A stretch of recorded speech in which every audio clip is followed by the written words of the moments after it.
Alors, bonjour à tous et bienvenue à notre colloque annuel du Cercle Cadre. C'est pour moi une joie, une grande fierté aussi de voir qu'après 8 ans de travail ici dans la région de la capitale nationale d'Ottawa-Gatineau, notre centre de recherche pluridisciplinaire sur les communautés d'Afrique noire et de diaspora, en sigle le Cercle Cadre, nous continuons à organiser des conférences mensuelles et des colloques annuels à la mi-décembre pour susciter une dynamique de réflexion dans les communautés africaines de diaspora, mais aussi dans la communauté canadienne qui nous accueille. Nous sommes fiers aussi d'apporter notre savoir. Nous produisons du savoir pour notre communauté, pour notre société multiculturelle du Canada. Aujourd'hui, ma joie est grande de vous annoncer le titre de ce colloque et puis de l'ouvrir en tant que président de ce centre. Le titre de notre colloque, c'est « Dieu et l'Afrique, une approche prophétique, émancipatrice et pluridisciplinaire ». Avec un tel titre, vous en conviendrez avec moi, ce n'est pas évident parce que Dieu ne peut pas être un objet à notre portée que nous pourrions maîtriser par notre intelligence ou par notre souci de capter, de dominer, ou bien notre souci d'asservir, ou bien de contrôler. Si nous parlons de Dieu, nous parlons de la source de la vie. Nous parlons du principe absolu, qui n'a besoin de quoi que ce soit, mais qui est à l'origine de tout ce qui est et de tout ce qui n'est pas. Donc parler de Dieu, c'est quand même un projet colossal, un projet qui peut prendre toute une vie. Alors aujourd'hui, limitons-nous quand même à une dimension d'un colloque. Je dirais 2 points majeurs pour ouvrir les actes de ce colloque.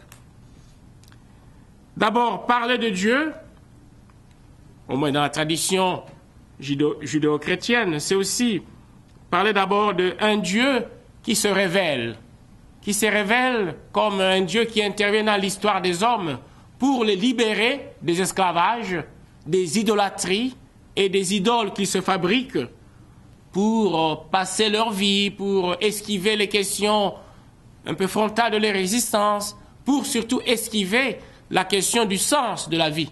Quel est le sens de notre vie? Pourquoi nous sommes là? Et qu'est-ce qui nous fait, qui nous donne le goût de vivre, le sens de notre vie?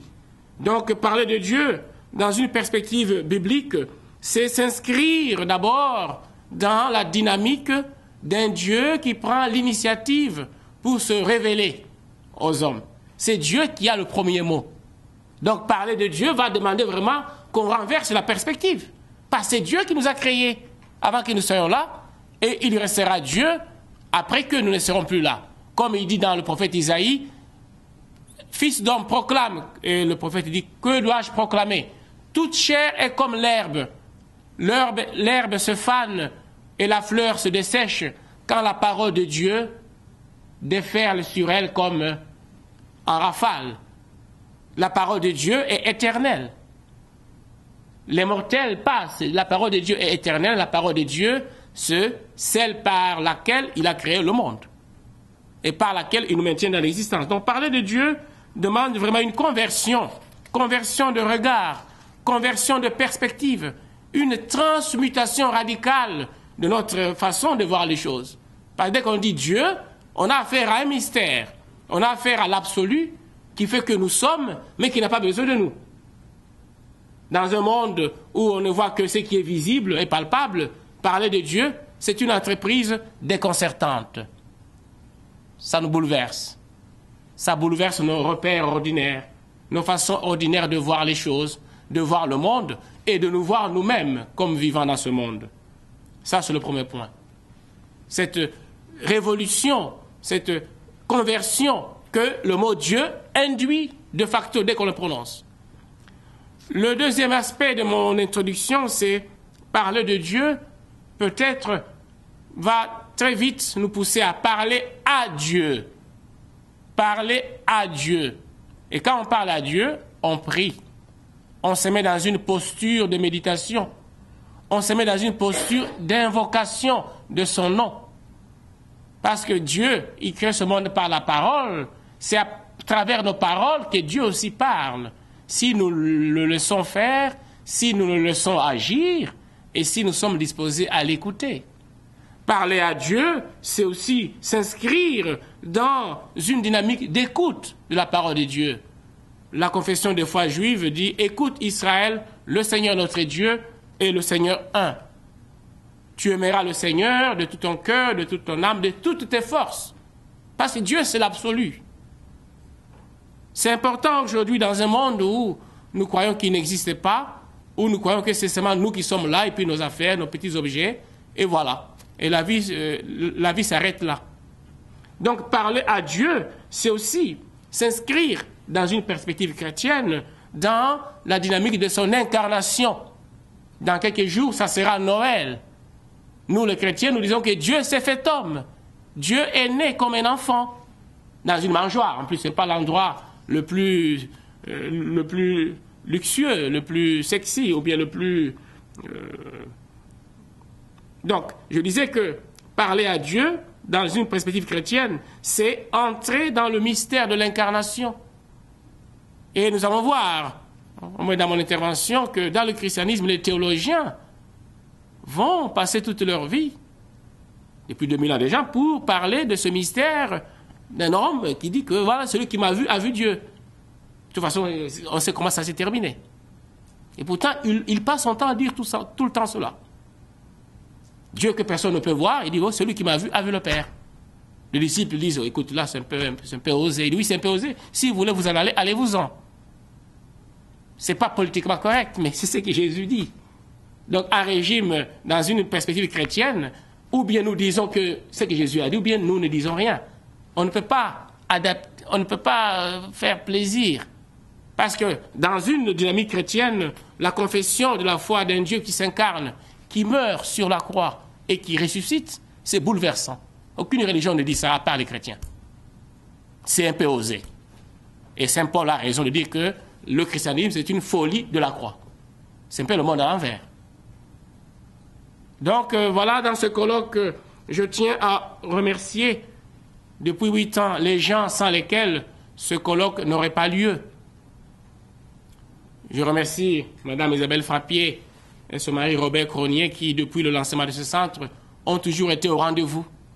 Ils ne comptent ni leur temps, ni leurs moyens pour soutenir ce centre qui ne bénéficie d'aucune subvention, mais justement qui vit par le travail de ses membres, par la foi très forte de ceux qui le président. Parce que, au-delà de ce que nous voyons, c'est l'invisible qui fait que le visible existe. Décisif. Au-delà seulement de la logique économique marchande, il y a l'invisible qui fait que le visible existe. Je retiens ça parce que dans ma perspective théologique, ce sont les choses qui viennent me chercher loin. Et j'essaie de les incarner dans la présidence de ce centre. Sans cette foi, ce centre n'existerait pas parce qu'on n'a aucun budget, on n'a aucune chose sûre qui entre. Et pourtant, ça fait 8 ans que nous sommes là. Alors je remercie Alban et tous les membres qui sont là, les membres qui donnent leurs cotisations annuelles. Tout cela compte. Tano et son collègue, Luc, qui viennent filmer ces séances et qui les mettent dans YouTube. Ce sont des contributions. Nous devons apprendre à apprécier ce que nous faisons, sinon on ne va pas démarrer. On fait des choses, alors disons du bien. C'est ça, parler de Dieu, c'est ça la théologie. Benedicere, bénédiction, dire du bien. Hein? Benoît, ça correspond un peu aussi à mon prénom. Benedictus, dire du bien. On est dans un monde qui dit souvent le mal. Or, un théologien doit dire du bien. Et s'il dit du bien, même s'il critique, c'est parce qu'il veut dire le bien. Parce que Dieu, on va voir dans le régime chrétien, c'est pas toujours les bonbons et les chocolats. J'aime bien pour les fêtes de Noël, cela étant dit, pour les cadeaux. Si les gens veulent donner des cadeaux, j'aime bien souvent les chocolats. Mais Dieu ne donne pas seulement les chocolats, sinon ça serait trop simple, quoi. Hein? Et parfois, il y a le problème du désert, tout. Et des choses terribles vont se passer au désert. Hein? Les gens vont mourir au désert. Parce qu'il faut choisir entre Dieu et le diable, et le Baal, les idoles. Et le Dieu de la Bible, c'est un Dieu, il dit, voilà, c'est sûr, un Dieu jaloux, personne ne peut partager ma gloire avec les idoles. Hein? C'est facile, les idoles, voilà, c'est un peu sécurisant, on ne sait jamais. Peut-être s'il n'y a rien autre chose là-bas où nous allons, bon, au moins, j'aurais déjà un peu, bon, profiter un peu de la vie au maximum. Qu'est-ce que tu as en ce Benoît? Ce n'est pas prouvé par les scientifiques, mais nous sommes en théologie, donc les scientifiques, ils opèrent sur une dimension qui n'est pas la seule dimension. Hein? Est-ce que je sais combien de temps je dois respirer? Est-ce que j'ai un rapport mathématique au jour où ma vie va se terminer? Ce n'est pas de cet ordre-là. Peut-être ce soir, ma vie peut se terminer aussi. Ah, tu ne peux pas dire ça, ça fait peur aux gens, mais c'est ce qui se passe. Donc en théologie, on ne peut pas faire la langue de bois en théologie. Parce qu'on a des comptes à rendre après. Ah, tu ne peux pas dire ça, tout ça, c'est pas tout ça. On va t'accuser chez le Premier ministre, mais je n'ai rien dit du mal. C'est juste pour dire qu'on doit dire les choses telles qu'elles sont. Pour respirer, je ne paie chez personne. Et Dieu sait si je ne respire pas, c'est Dieu qui fait que nous pouvons rester en vie autant qu'il le veut. Alors, je remercie tous les membres du CECAD, tous les gens, d'autres viennent de Montréal, qui viennent participer à nos activités.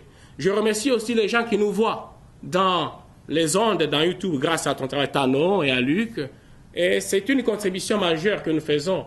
Dans ce monde de la communication et de l'information, nous inscrivons aussi nos idées dans la mégasphère, dans la médiasphère globale, dans la mégatextualité globale. Et c'est quelque chose, parce que contrairement à l'idéologie néolibérale, l'homme est d'abord une spiritualité, un esprit incarné. L'homme est d'abord une idée dans l'entendement de Dieu, mais idée aussi, c'est par les idées que nous produisons. Pour qu'il y ait ce caméra, quelqu'un a pensé des années peut-être.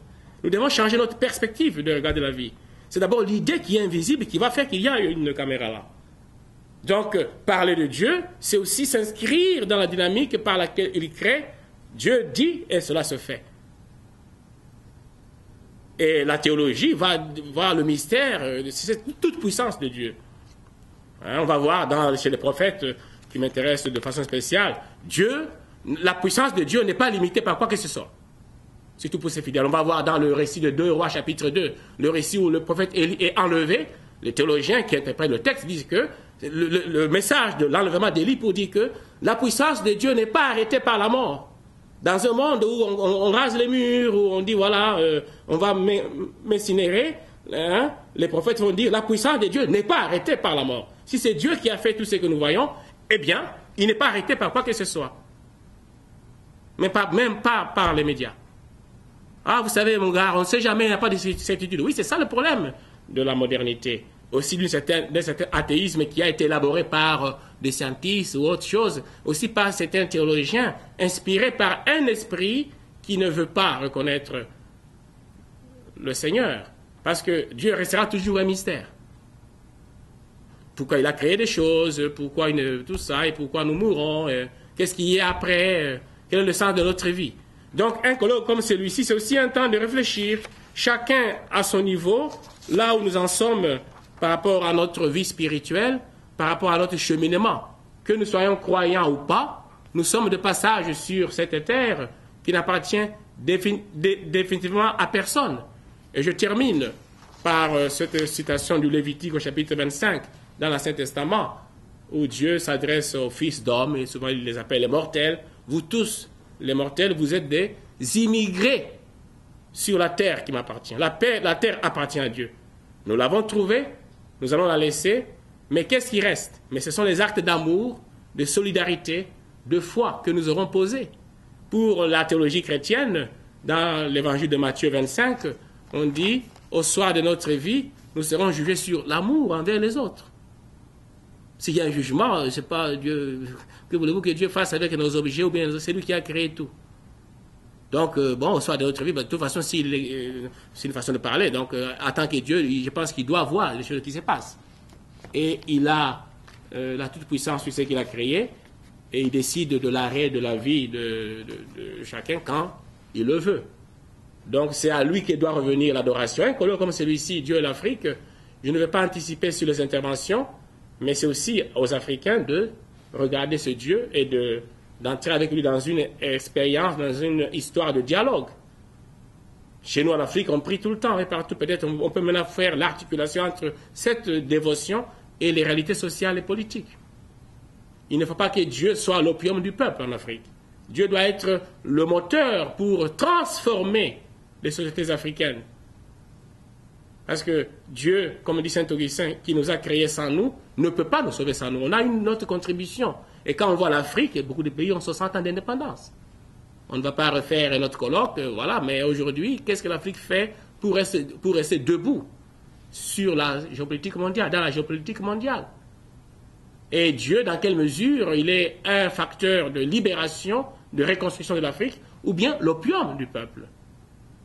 Donc, parler de Dieu demande aussi une conversion, la reconnaissance aussi de nos limites, mais aussi la volonté d'approfondir notre relation d'alliance avec lui pour que nous puissions être ses témoins dans ce monde et que par notre vie, les gens se posent au moins des questions sur la dimension de l'invisibilité qui est fondamentale par rapport aux choses que nous voyons. Voilà. Avec ces mots, je déclare ce colloque du Cercle cadre de Dieu et l'Afrique ouvert et je remercie tous ceux qui ont contribué à le préparer. Le colloque est ouvert et nous allons commencer. Alors, voilà, après cette introduction, nous allons passer, comme prévu, à notre premier conférencier, le père François Kibwenge El Essou, qui est curé ici dans l'archidiocèse d'Ottawa, à la paroisse de Hawkesbury, et il y travaille depuis quelques années. Alors, le titre de son intervention, de sa conférence, c'est « J'ai vu la misère de mon peuple, le pillage du peuple de Dieu dans la pratique des églises de réveil en Afrique et dans les diasporas occidentales. » Je répète le titre de l'intervention du père François Kibwenge El Essou. « J'ai vu la misère de mon peuple, le pillage du peuple de Dieu dans la pratique des églises du réveil en Afrique et dans les diasporas occidentales. » Une notice biographique avant de céder la parole Père François Kibwenge. Il est prêtre, comme j'ai déjà dit, qui travaillant depuis une dizaine d'années dans l'archidiocèse d'Ottawa. Il est titulaire d'une maîtrise en missiologie et dialogue interreligieux et d'un PhD, un doctorat en théologie systématique de l'Université Saint-Paul d'Ottawa, où il a enseigné jusqu'à tout récemment. Il est membre fondateur du Cercle cadre et a publié des articles dans les revues théologiques, quelques livres spirituels et autres, dont le livre vraiment qui est de plus en plus exploité pour comprendre les questions africaines, qui s'intitule « Les enfants sorciers en Afrique, perspective théologique ». L'Harmattan, Paris 2008. Je signale en passant, parce qu'il y a des gens qui nous suivent aussi dans les ondes, que cet ouvrage, j'ai fait la recension dans la nouvelle revue théologique des jésuites belges à Louvain en 2009, je crois. J'ai fait la recension de cet ouvrage et puis vraiment, quand on voit dans les recherches, c'est beaucoup exploité parce que ça touche à une question décisive pour les questions africaines, pour les situations, les sociétés africaines, les enfants sorciers en Afrique. Donc, en plus d'être un conférencier et animateur de retraites dans plusieurs pays, il anime des émissions télévisées avec Foi et Télévision chrétienne ici dans la région de l'Ontario, d'Ottawa-Gatineau. Alors, sans plus tarder, sous vos applaudissements, nous allons accueillir François Kibwenge qui va nous parler de sa conférence « J'ai vu la misère de mon peuple, le pillage du peuple de Dieu dans la pratique des églises de réveil en Afrique et dans les diasporas occidentales. » Sous vos applaudissements, je vous donne la parole.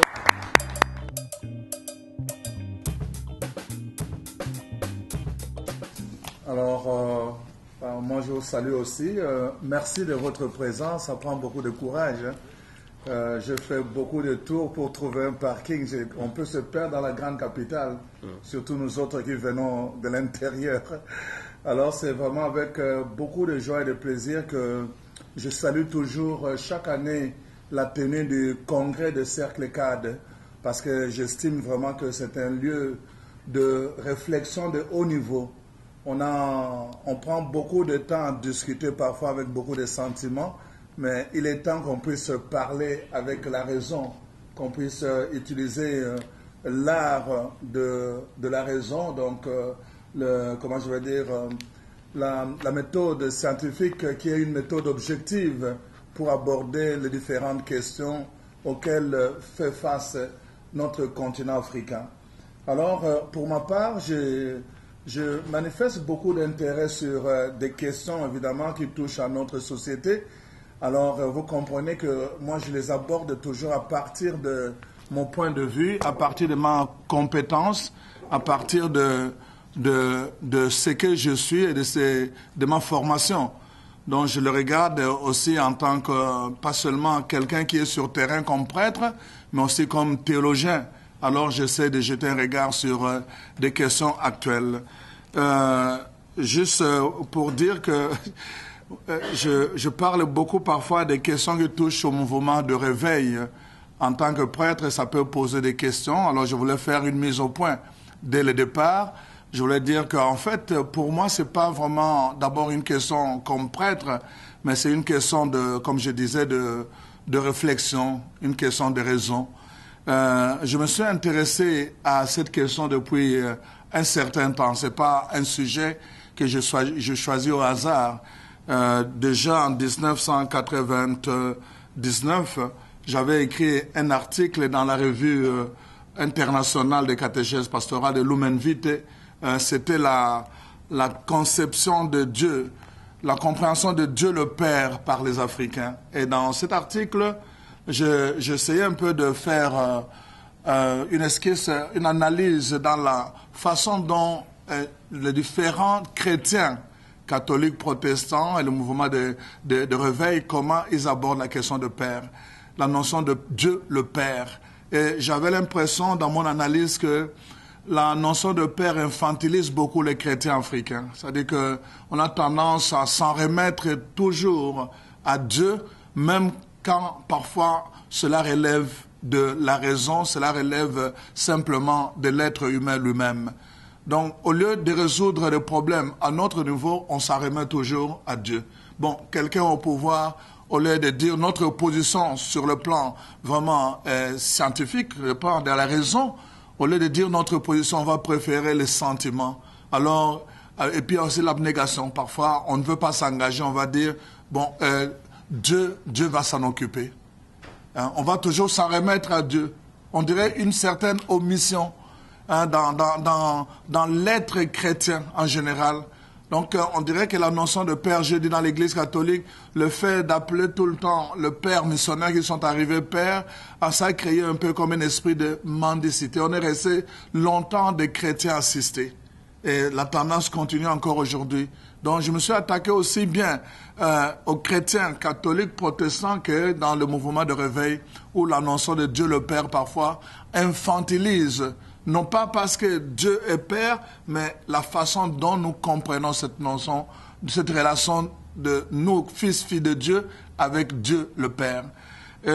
J'avais écrit aussi dans une revue, évidemment, anglaise, Theology Digest, j'ai écrit aussi un article là dans les dents où j'abordais la question de sectes aussi, et des mouvements religieux en général. Dans ce livre que nous avons écrit, plusieurs auteurs, avec d'ailleurs le professeur Benoît Awazi, j'ai fait aussi mon intervention, j'ai fait 2 interventions, mais entre autres, j'ai abordé la question des églises en général. Et là-dedans, j'ai analysé un peu la façon d'être chrétien en Afrique, où je montrais, Dieu merci, j'ai vu que dans les derniers articles que Benoît nous a envoyé de Kamana et puis l'autre Mbia, dans les derniers articles. Oui, c'est ça. Donc, on voit, ça rejoint vraiment, ça confirme ce que j'avais déjà dit dans mon article ici, où je faisais une analyse de la participation, en fait, l'impact du protestantisme dans le développement des États-Unis. Je montrais que la religion a beaucoup contribué dans le développement, dans le travail. Alors, il fallait gagner sa vie par le travail manuel. Je montrais l'impact de la religion. J'ai aussi abordé sous d'autres cieux le confucianisme. Par exemple, au niveau du Japon, au niveau de la Chine aussi. Comment la religion a un impact sur le comportement des situations et surtout des leaders politiques. Donc, les citoyens savent que pour voter quelqu'un, il doit répondre à certaines qualités qui répondent à leur vision des choses. Mais ça, la religion intervient beaucoup pour, évidemment, donner cet idéal de l'homme qu'il faut à la place qu'il faut. Donc, on voit qu'il y a un impact de la religion sur, en fait, le comportement et les choix décisifs des citoyens dans la gestion de la chose publique. Alors, donc, je suis intervenu donc là-dessus. On a écrit un livre aussi avec plusieurs auteurs, pour le centenaire de mon diocèse. Et là, j'ai évidemment analysé toute la notion de la mission telle que ça a été abordé par les missionnaires. Et j'ai abordé aussi la question du mouvement de réveil des sectes là-dedans. Et j'ai essayé un peu de donner mon point de vue. Donc d'abord ce qu'ils ont apporté, mais en même temps aussi les limites dans ce qu'ils ont apporté. Donc c'est juste pour dire que cette question, c'est pas juste quelque chose qui sort comme ça du coup, mais c'est vraiment un suivi. Pour moi, c'est vraiment une conséquence de ce que j'ai déjà entrepris comme étude. Voilà pourquoi vous voyez que le sous-thème de mon intervention, c'est, en fait, vous voyez, c'est le pillage du peuple de Dieu dans le mouvement de réveil, dans les sectes en général. Alors, je commence d'abord par un constat, une expérience personnelle que j'ai vécue. Quand je suis allé, la dernière fois que je suis allé dans mon pays, au Congo, à Kinshasa, pour le funérail de mon frère, je suis allé, avant de revenir, visiter ma nièce dans un quartier périphérique à Gisenzo. Et quand on est descendu de l'autobus, et il fallait marcher à pied pour aller jusque chez elle. Mais chemin faisant, on arrive quelque part et puis elle me dit « Ah voilà, je vais te présenter notre pasteur ». On arrive, je vois le pasteur, je le salue, mais je remarque que sur le terrain du pasteur, il y avait un hangar en chantier. Alors je demande ce que c'était. Ma nièce me dit « Non, c'est notre église qu'on est en train de construire ». Je posais juste la question, je dis « Sur le terrain du pasteur ?» Elle dit, ah oui, il n'y a pas de problème, ça se fait. OK. Alors, tout s'est passé comme ça. Bon, on est allé chez ma nièce, j'ai vu ses enfants, son mari, et après, je suis revenu. Et quelques temps après, voilà, des années après, ma nièce me dit, bon, voilà, l'église a pris forme, et puis, finalement, le pasteur a quitté ces quartiers périphériques. Il est allé s'installer dans un quartier résidentiel. Et là, il est en train de commencer une nouvelle église et il a installé son diacre pour s'occuper de cette église dans son quartier, dans le quartier périphérique. Alors, il y a eu comme une dissension à l'intérieur de cette église-là et les gens voulaient avoir leur part dans parce qu'ils avaient contribué avec la dîme. Mais le pasteur a dit pas question, c'est sur mon terrain, ça m'appartient. Ils sont allés en justice faire recours. Et la justice a donné raison au pasteur parce qu'il n'y avait aucun document qui montrait que le bâtiment appartenait à l'église et en plus c'était bâti sur le terrain du pasteur. Donc vous voyez déjà, ça c'est juste un exemple, mais c'est vraiment, si vous allez dans mon pays comme à Kinshasa, vous allez voir que c'est une pratique qui est vraiment courante où vous allez voir, on bâtit l'église sur le terrain de quelqu'un et il n'y a pas de document qui montre que le bâtiment appartient à l'assemblée et non pas à l'individu. Et à la fin, tout le temps, ça finit par le même résultat. Nous avons vécu dernièrement, pour parler de la diaspora, il y a quelques années ici à Montréal, il y avait un pasteur, je tais son nom, mais vous le connaissez sans doute. Ce pasteur, vous le savez, comment il a essayé de demander aux chrétiens, il leur demandait de lui avancer de l'argent en termes de dîmes. Ici même à Montréal, les gens ont donné beaucoup de grosses sommes. Et puis finalement, il disait que voilà, on va faire des réparations. Et il a envoyé cet argent chez lui à Kinshasa. Et il a construit une grande maison et les gens ont témoigné, les gens de son église qui étaient révoltés. Et l'affaire est passée dans le média. Alors, on le cherchait parfois, c'était difficile à l'avoir au bout du fil. Et il avait floué ces chrétiens.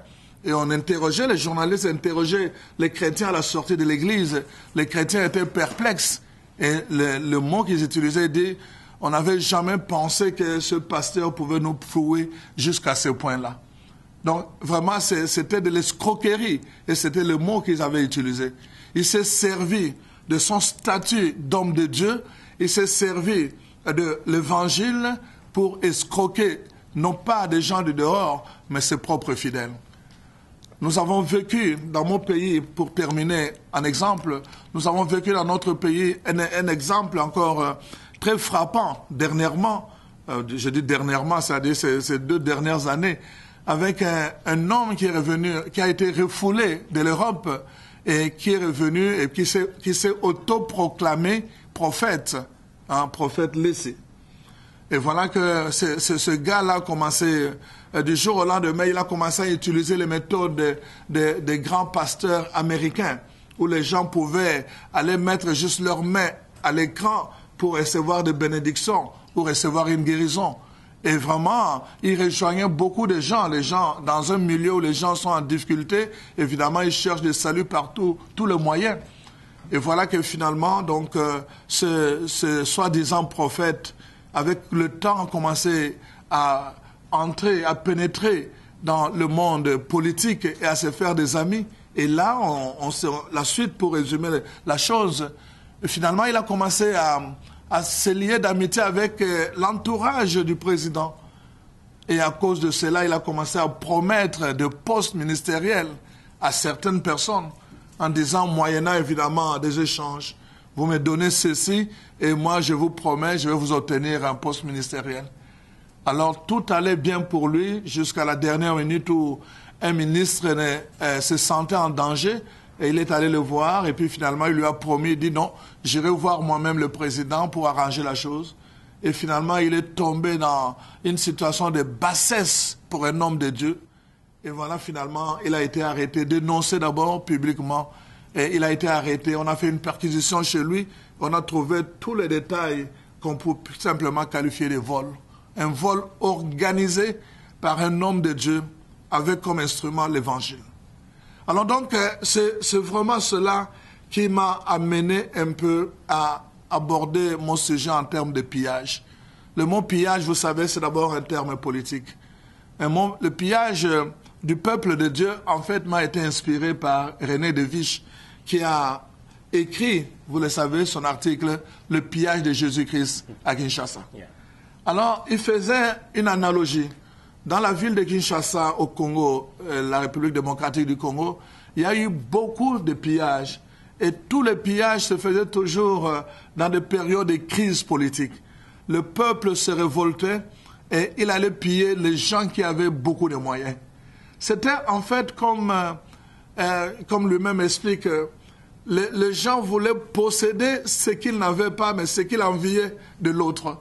Ils enviaient cela des autres, mais ils voulaient le posséder, mais comme ils ne pouvaient pas le posséder par le voie normale, alors ils utilisaient la méthode du pillage pour prendre possession de quelque chose qui ne leur appartenait pas, mais qu'ils désiraient à tout prix avoir. Donc, la connotation du mot pillage est d'abord une connotation politique, une connotation de crise. Alors Jésus-Christ, d'après l'auteur, il dit, il a été pillé. Pourquoi? Parce que, comme il a la puissance, on peut utiliser sa puissance. On peut utiliser le nom de Jésus pour guérir les gens. On peut utiliser le nom de Jésus pour canaliser des foules. À cause de cette puissance, Jésus aussi, il était vu comme le colon, comme les gens, les commerçants occidentaux qui sont venus s'installer au pays et que les peuples visaient chaque fois qu'il y avait un pillage. Alors Jésus est exploité. En fait, les gens s'approprient de sa puissance, de ce qu'ils n'ont pas, mais qu'ils désirent avoir, non pas pour promouvoir Jésus, mais pour s'enrichir à leur propre compte. Voilà un peu le sens du mot pillage que j'utilise ici.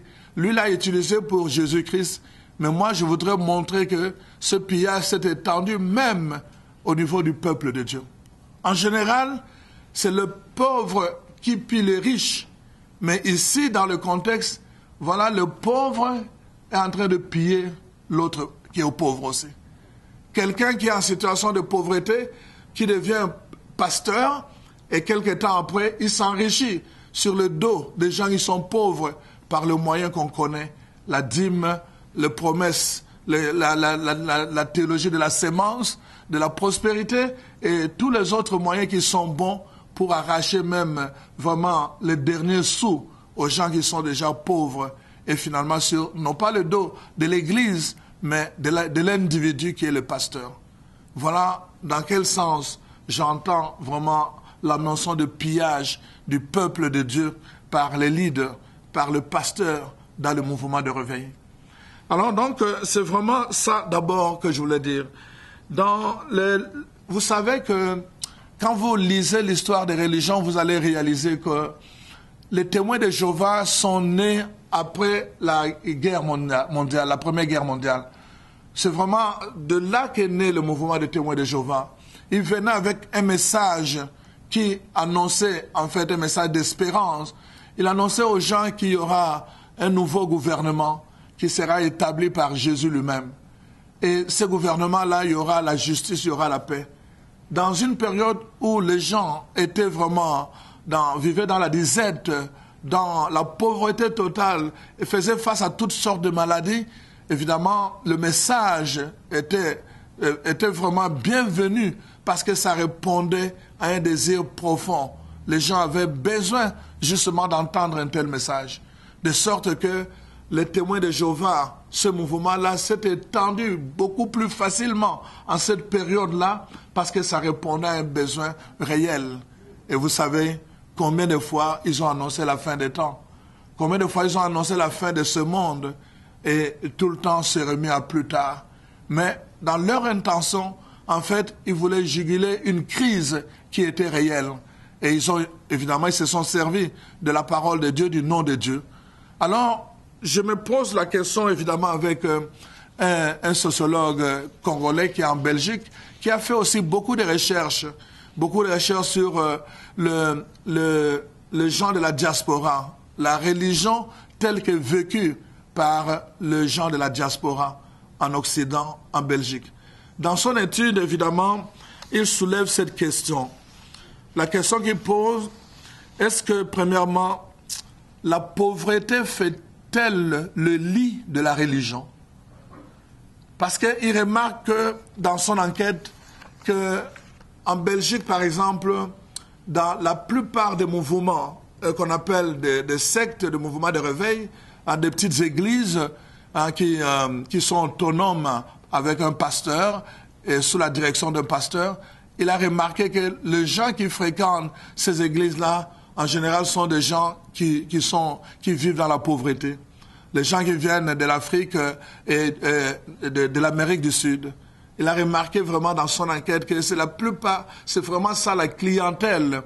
La grande partie de la clientèle, c'est vraiment fait partie de ces gens-là. Alors, il soulève cette question, est-ce que la pauvreté fait-elle le lit de la religion? En d'autres termes, il va jusqu'à se demander, est-ce que la religion est-elle paupérigène ou encore la pauvreté relilogène? Ça, c'est le terme, évidemment, qu'il va utiliser. Est-ce que la religion amène à la pauvreté ou encore la pauvreté amène à la religion, à la recherche de la religion? Évidemment, c'est une étude qu'il fait en tant que sociologue. Il pose aussi un autre constat une autre question à partir de ce constat, c'est que la surconsommation religieuse en Afrique serait-elle paupérogène? Est-ce que c'est dû à la pauvreté ou vraiment au désir de connaître Dieu et de vivre de sa foi? Alors donc, c'est vraiment des questions qui m'habitent dans mon travail, dans mon exposé, dans ma recherche aussi.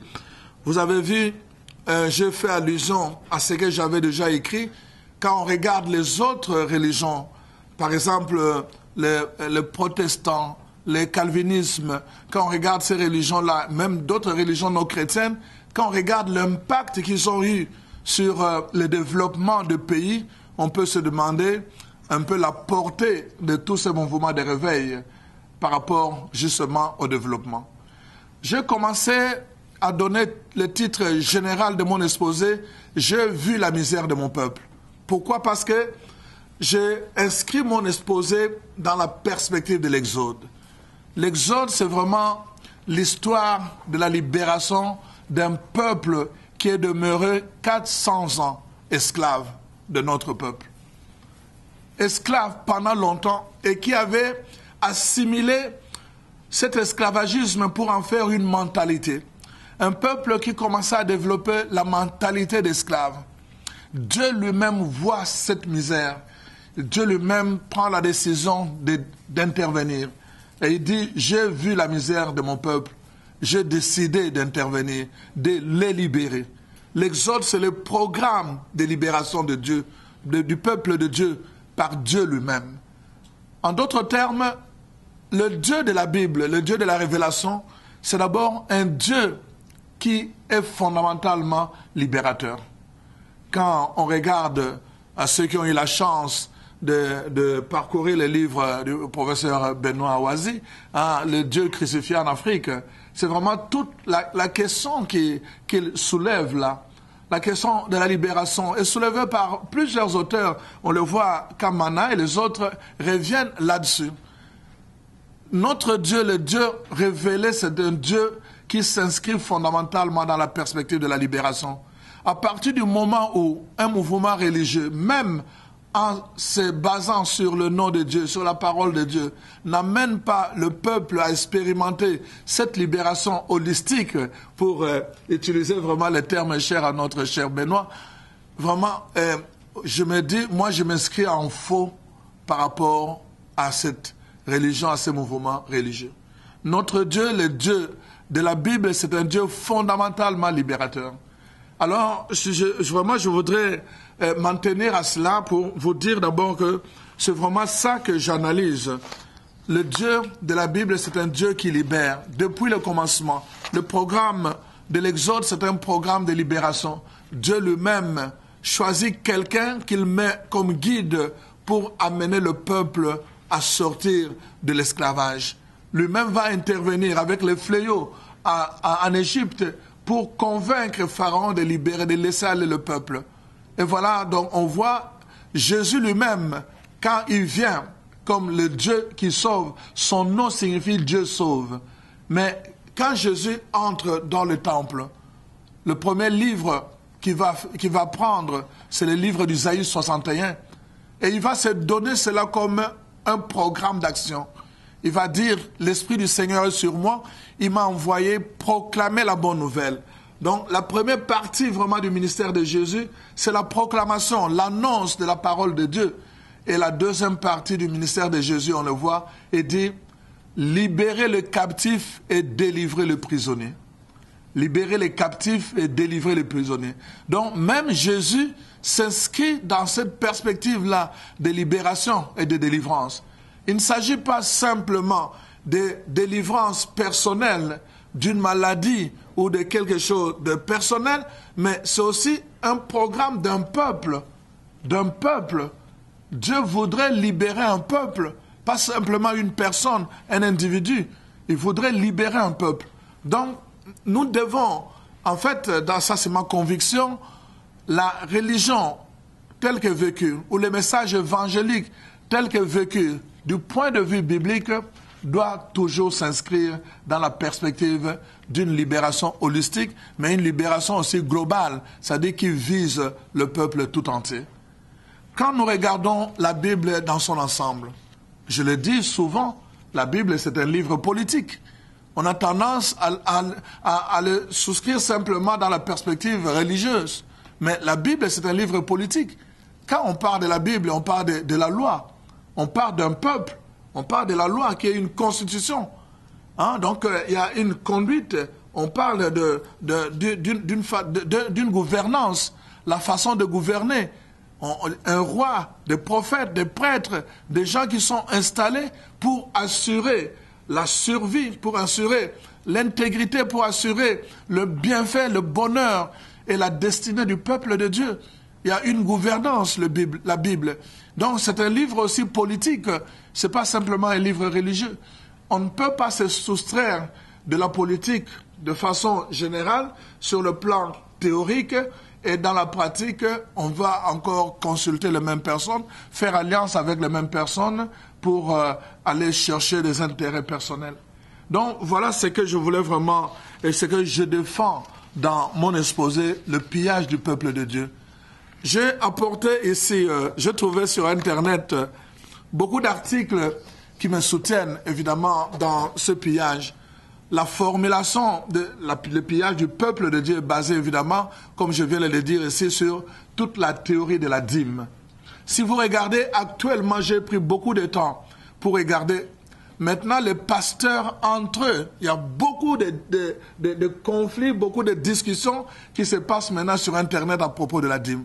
Ceux qui sont maintenant pour la dîme et d'autres qui combattent la dîme qui a été instituée dans ce mouvement de réveil. La dîme a été instituée dans ce mouvement de réveil. En se référant à l'Ancien Testament, le peuple est exploité. Même les gens, comme je le disais, la clientèle qui est souvent une clientèle pauvre, issue d'une couche de pauvreté, ce sont ces gens-là à qui on impose la dîme. Vous avez vu, moi j'ai suivi il y a quelques années ici, je ne cite pas le nom de l'église. Un pasteur est venu de Londres, il est arrivé ici. L'animateur du groupe qui animait ce jour-là demande aux gens, il dit, voilà, ce pasteur, vous savez que il a de puissances et de bénédictions qui sont vraiment très très puissantes. Alors ceux qui veulent bénéficier de ces bénédictions, alors on demande aux gens $1000. Vous payez un chèque de $1000 et le pasteur vous bénit $1000. Je cherchais dans la Bible là où les hommes de Dieu ont donné la bénédiction moyennant de l'argent, je n'en ai pas trouvé.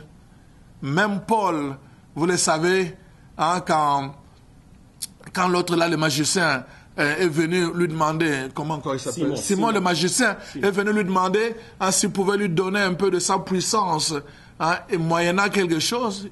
Vous savez, la réaction de Paul, ça a été virulente. Dans l'Ancien Testament, Élisée, quand le roi, le général Naaman est venu, il est venu avec sa lèpre et que Élisée l'a guéri. Qu'est-ce qu'il a dit? Il voulait lui donner de l'or et de l'argent. Qu'est-ce qu'il a dit? Je n'en ai pas besoin, tu as douté de mon Dieu. Il a refusé cela. Mais donner la bénédiction de Dieu moyennant $1000, je n'en revenais pas. Mais croyez-moi ou pas, les gens ont donné $1000. Ça, c'est le pillage du peuple de Dieu. Ça, c'est vraiment un pillage. Ça n'a rien à voir avec la Bible. Ça n'a rien à voir avec le Dieu de la Bible. Parce que ce Dieu-là est venu nous libérer. Il n'est pas venu nous donner des bénédictions moyennant quelque chose. Jésus est venu nous introduire dans un temps de grâce. Tout est grâce. Tout est grâce. Alors donc, c'est ça le problème. La dîme, vous savez, la sémence. Il y a une théologie de la sémence aujourd'hui dans ce mouvement. Il faut s'aimer. Et quand on parle de la sémence, on ne parle pas de n'importe quoi. On parle de l'argent. C'est l'argent qu'il faut s'aimer. Plus tu donnes, plus tu auras. Plus tu donnes, plus Dieu te donnera. Plus tu donnes. Et les gens donnent. Les gens se privent du nécessaire, du strict minimum parce qu'ils doivent donner. Ils donnent à qui? Pas à l'église. Ils donnent au pasteur. La théologie de la sémence. Ça, c'est vraiment des pratiques qui sont là établies pour piller le peuple de Dieu. Et qu'on doit dénoncer. Parce que ce n'est pas vraiment des pratiques qui sont conformes à ce que la Bible nous enseigne. Alors, regardez, ça va vous faire rire, mais j'ai trouvé toujours dans la Bible, je ne sais pas si vous arrivez à voir, est-ce que vous voyez vous arrivez à voir là où vous êtes? Alors, on montre ici, vous voyez, ça c'est le soulier du pasteur. Regardez le soulier du pasteur, regardez le soulier de maman pasteur, regardez le soulier du diacre, et regardez le soulier du chrétien. Alors, je vous montre ici le soulier du pasteur, regardez, le soulier de maman pasteur, le soulier du diacre, regardez le soulier du chrétien. Celui qui donne la dîme et qui donne la sémence. Regardez le soulier du pasteur, regardez le soulier de maman pasteur, regardez le soulier du diacre et regardez le soulier du chrétien. Celui-là même qui donne la dîme au pasteur. Regardez ce soulier. Ça veut tout dire, mes frères et sœurs. Ça veut tout dire. Regardez. Donc, nous en sommes là. Donc, le peuple est exploité. Le soulier du pasteur, mais ça vient justement de l'exploitation du chrétien. C'est vraiment grave ça. Chers amis, c'est vraiment grave. On en est arrivé là où le peuple de Dieu est exploité au nom de Dieu, au nom de l'évangile. Alors je termine en disant, vous savez, chers frères et sœurs, la question, parmi les questions, la question de maladie, question de sorcellerie que je vais aborder dans mon article que je vais mettre dans la revue, la question de la sorcellerie n'est pas un apanage de l'Afrique. Ce n'est pas une question qui est propre aux Africains. On en a fait comme si c'est quelque chose qui était simplement... On trouve la notion de sorcellerie en Chine et dans d'autres traditions anciennes. Il y a la notion de sorcellerie. Mais ça ne les a pas empêchés de se développer. Ça ne les a pas empêchés d'émerger, de devenir des pays émergents. On est resté avec ce blocage, avec la sorcellerie. Tout, c'est la sorcellerie. Il y a toujours un coupable, le sorcier. Toujours un coupable pour le sous-développement, le sorcier. Les routes qui sont abîmées, c'est les sorciers. Et on voit les sorciers partout. Partout, le sorcier est là. Je suis vraiment reconnaissant envers ces églises parce qu'ils ont apporté une nouvelle dimension dans la façon d'aborder les problèmes réels des Africains. Mais malheureusement, en essayant d'aborder ces problèmes, ils en ont fait un système d'exploitation. Et c'est ça que je dénonce vraiment. C'est le système d'exploitation que je dénonce. Vous voyez, les autres pays, ils ont avancé. Ils avancent. Autrefois, vous savez, l'homme le plus riche, c'était d'abord un Américain, un Européen. Mais aujourd'hui, on dit que l'homme le plus riche, c'était un Mexicain. Et pourtant, le Mexique est parmi les pays pauvres. Parmi les pays pauvres. Mais de là, aujourd'hui, il y a un homme qu'on peut appeler l'homme le plus riche. Les clichés là, où on pensait qu'il faut demeurer dans la mentalité d'esclave, on pense la mentalité de la dépendance, c'est un cliché qu'il faut détruire et que nous devons détruire au nom du Dieu de la révélation. Alors, ma conclusion, c'est quoi? C'est dans le livre des Actes des Apôtres, chapitre 8, je pense que c'est le verset 32, c'est la question que Philippe pose à l'Éthiopien qui était là. Il avait le livre entre ses mains. Il avait le livre entre ses mains. Il le lisait, mais il ne comprenait plus. Il avait le livre entre ses mains, il lisait, mais il ne comprenait pas. Et Philippe lui demande, comprends-tu ce que tu lis? Je pense que c'est là toute la question de l'herméneutique. Je salue beaucoup vraiment les recherches de notre frère Benoît sur l'importance vraiment du livre, de l'écriture. Je pense que c'est important le travail que nous faisons, les réflexions que nous menons, parce que ça peut amener les gens à comprendre un peu le mécanisme d'exploitation qu'ils sont mis contre à leur détriment. Comprends-tu ce que tu lis? Philippe avait les livres, l'Éthiopien avait les livres. Quand on regarde la description de cet homme-là, c'était un homme religieux, c'est-à-dire un homme qui pratiquait. Il était riche parce qu'il avait un char. Il était intelligent parce qu'il savait lire. On montre beaucoup de critères qu'on retrouve d'ailleurs chez les Africains. Quand vous regardez, beaucoup de critères de cet homme-là, on les retrouve chez les Africains. Mais le problème, c'est quoi? Il avait les livres, mais il ne savait pas lire. Comprends-tu ce que tu lis? Et je pense que c'est là tout le problème que nous avons. Quand n'importe qui vient, il prend le livre et il commence à haranguer le peuple de Dieu et finir par l'exploiter, tout le problème, je pense, se situe à ce niveau-là. Est-ce qu'on comprend ce qu'on lit? Alors, il est temps, chers frères et sœurs, que nous puissions vraiment prendre la parole, la mettre par écrit pour dire ce que la Bible dit et non pas ce que nous faisons dire à la Bible. et pour adopter les attitudes qui sont conformes à la parole de Dieu. La Bible, c'est vraiment les témoignages des gens qui ont été libérés, qui ont bénéficié de la grâce du salut de Dieu, qui les ont mis par écrit pour nous servir d'exemple. La Bible est un message de libération. On ne peut pas s'en servir pour assujettir des gens et en faire des esclaves, pour les piller au nom de Dieu, un Dieu pourtant qui est venu libérer son peuple. Je m'inscris en faux et je pense qu'il est temps qu'on puisse dénoncer dans nos pratiques et amener le peuple de Dieu à un réveil. Réveillez-vous, vous qui dormez, parce qu'il est temps. Vous êtes exploités, non pas par Dieu, mais vous êtes exploités par les soi-disant les hommes de Dieu, qui utilisent le nom de Dieu pour se servir, pour s'enrichir à leur propre compte. Alors, je vous remercie de ce partage. Je voulais juste, je n'ai pas eu le temps de lire mes notes, mais je voulais vraiment vous dresser un peu ma préoccupation en tant qu'Africain d'abord, en tant qu'intellectuel, en tant que prêtre, en tant que théologien. Voilà un peu mon regard que j'ai posé sur tous ces phénomènes-là et que j'ai intitulé le pillage. Merci.